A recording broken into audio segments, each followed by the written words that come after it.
Владење на правото, правна држава и нулта толеранција за криминалот и корупцијата и дигитализација на цела Македонија, вети лидерот на ВМРО ДПМН пред центарци. На 12 април според него ќе дојде крајот на владењето на Зоран Заев, осврнувајќи се на аферата со додатоците на платите во СЈО и притворот на Катица Јанева.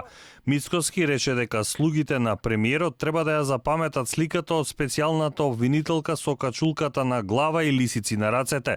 Немојте и вие да продолжите да му слугувате на Зоран Заев затоа што крајот е таков како што го имаше Катица Јанева, со качулката на глава и со лисиците на раце.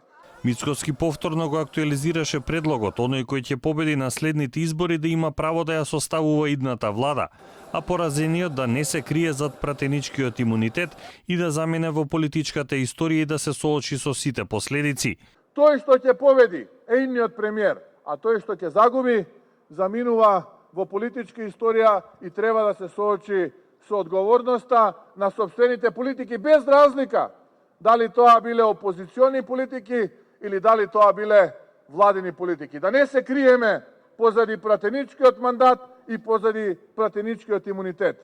Лидерот на ВМРО ДПМН вети и мерки за спречување на иселувањето на младите, помали даноци и поголеми плати, инвестиции во здравството и образованието. Сите тие наскоро, како што рече, ќе бидат објавени во предизборната програма.